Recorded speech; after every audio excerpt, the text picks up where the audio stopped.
ярилцлага өгч яаж анкета бүгүүлсэн байна, яаж мэйл бичээд уцаар бидэрт яаж яригдгийг л харж байгаа юм чи ерөөсө хамгийн ихэнд дараа нь тэр яг зүгээр тусгайлсан зүйлүүдийг харна л да. Тэгэхээр чи энд байх уу, яг энэ улаан шугамны энд байх уу, энэ хоёрын хооронд маш жоохон зайд байхгүй.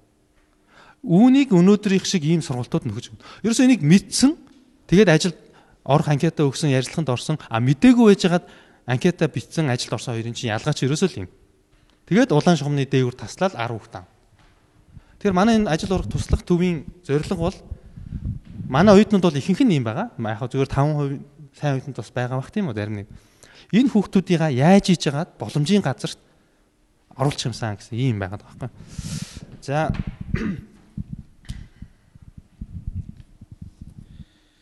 За тэгээд ингээд анкетан дээр төгссөн сургуулийн огноо өдрийг алдаатай бичсэн тэр байд. Одоо жишээл 2010 он төгссөн байтал чи 20010 өдрийг бичсэн ч байт юм уу те. Тэгэд ийм юмнаас чи юу харагдах вэ гэхээр энэ хүн ажил дээрээ ийм жижиг алдаа гаргах магадлал өндөртэй хүн байх гэж харагддаг байхгүй. Эсвэл нямбай биш.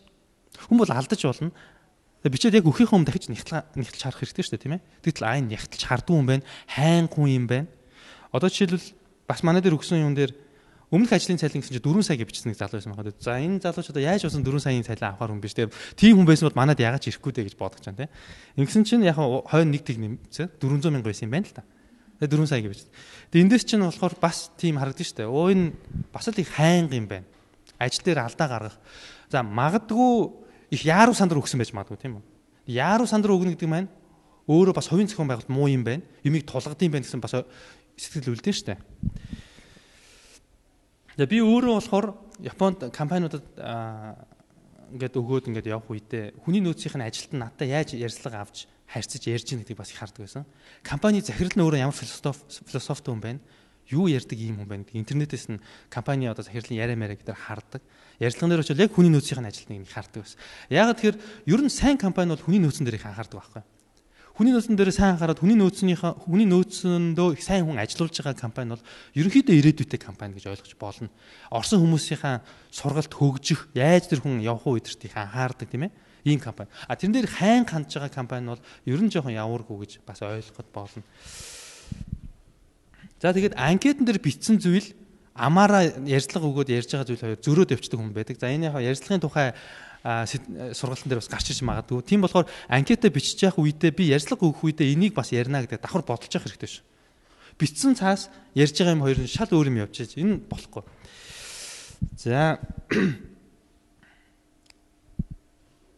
За тэгээд түрүүн тэр бодиттой жишээ мишээ гэдээ гарч ирсэн дээ. Тэрэн дээр жишээлбэл одоо нөгөө таны хобби сонирхдаг зүйл юу вэ гэдэг чинь ном унших энэ тэрэг ингээд бичдэг байхгүй. Ном унших, бүжиглэх, жүжиг үзэгч гэдэг юм уу те. Ингээд дуусаа таслаа дуусаа. Тэгээд нөгөө нэг 20 хүүхдээс анкет авдаг. Хориулын дотор нь ном унших гэдэг ч юм уу кино үзэх гэдэг юм байждаг байхгүй. Тэрээс ямар ч ялгаа байхгүй. Тэгэхээр энэ мэдээлэл бол ямар ч ач холбогдолтой мэдээлэл биш. Өөрийн чинь бусдаас илүү гаргаж давуу гаргах ямар ч мэдээлэл байхгүй байхгүй. Тэгвэл за ном унших дуртай хүүхдийн бол жишээлбэл ном унших дуртай ийм төрлийн ч юм уу жишээлбэл би 7 хоногт нэг ном унших зорилттойгоор уншдаг. Яг хүний амьдрал юм чинь 7 хоногт нэгийг амжихгүй байх тохиол байж болно шүү дээ. Би сард 3 ном унших зорилттойгоор уншдаг. Тэ? Зарим сарда магадгүй төгсөлтийн ажил диплом гараад ганцыг ч уншаагүй байж болно. Тэр хүн тийм зорилготойгоор ийм хандлагатайгаар явж байгаа гэдэг нь компанийханд бол өндөр үнэлгээтэй харагдана. Түүнээс бол ном уншдаг гэж бичдэг, унших дуртай гэж бичих хүн бол маш олон байгаа. Үнж бичин зарим нь бол баг худлаа бичиж байгаа тийм үү? Гоё харагдах гээд. За бас нэг орж ирсэн залуу байгаа. Анкетаа ингээд хуйлаад нуглаад ороод ийм цаасан дээр ингэсэн. Ингэж орж ирээд ингээд ширэн дээр тавьж байгаа. Тэгээд нэг ингээд дараагаад байж байгаа юм да. Тэгээ ийм байдалтай хүнийг бас компанид авахгүй. Яагаад ч авахгүй. Тэгэхээр энэ файл юг нөгөө clear file гэж үүдэг шүү дээ. Ийм цагаан нөгөө тунгалаг файл те. Тиймд хийх ч гэдэм үү, түрүүний дугтунд хийх ч гэдэм үү. Энийний чинь өөрийн чинь нэрийн хувц, өөрийн чинь боршуур, өөрийн чинь маркетингийн зэвсэг энийг хайрлж хэр нямбай байлгаж байна. Гэдэг чинь өөрийгөө ч хүндэтгэж байгаа хэрэг нөгөө компаниг ч хүндэтгэж байгаа хэрэг. За тэгээ 6 наагаагүй анкета өгөх бол бас их байдэн шүү. Тэр ч гэсэн бас л түрүүний нөгөө нэг юмыг тулгадаг яаруу сандар өгдөг яг явж байгаа байхгүй. Ерөөсөө цав аваад наагаад ингэх асуудал байсан. Тэрийг амжаагүй. Дахиад төрөлдөрсөн. Тэгэл зураг анкетаар салангад те.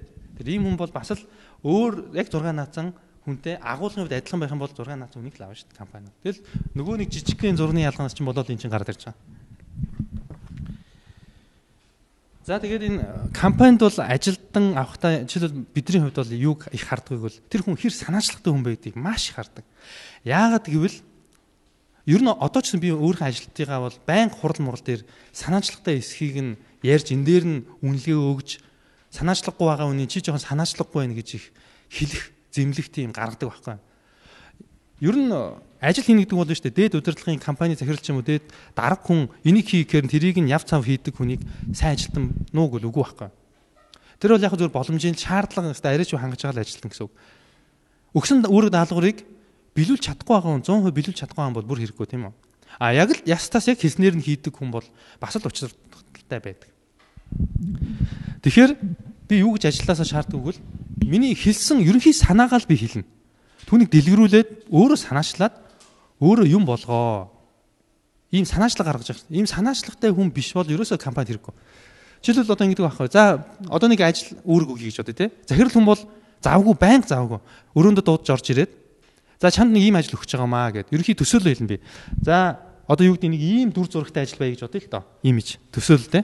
Тэг чи энэ ажлын чинь би бүгднийг детальчлаар наривчлан ширхэгчлээ. Чи яг энийг ингэж хийшүү гэдэг бүгдийг тайлбарлах юм бол би баг бүтэн цаг юм болно.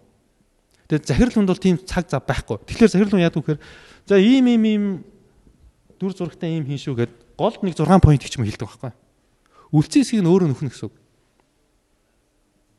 Тэгтэл нөгөө хүмүүс маань санаачлаггүй хүн бол ерөөсөө л яг энэ 6-аг хийцэн хүрээд ирдэг.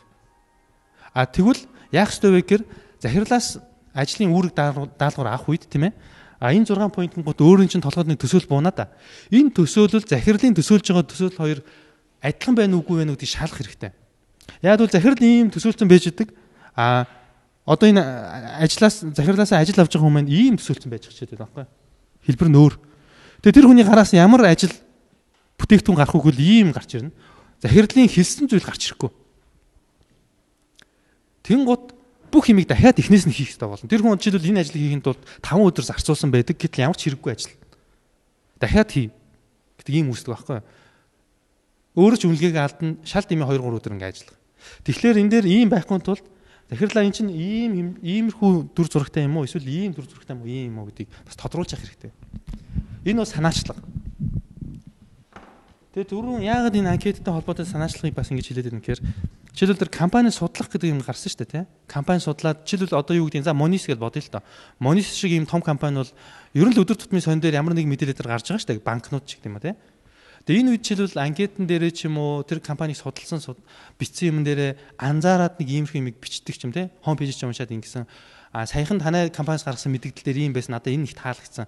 Ийм шин хандлага, ийм шин бодлого стратегиэр явж хэлж байгаа нь таалагдсан ч гэдэг юм а тий. Энэ бол тэр хүн их санаачлагтай байгаагийн шинж байхгүй. Өө энэ чинь их юм уншдаг, судалдаг ийм хүн байна. Ийм хүн ажилд хэрэгтэй гэж.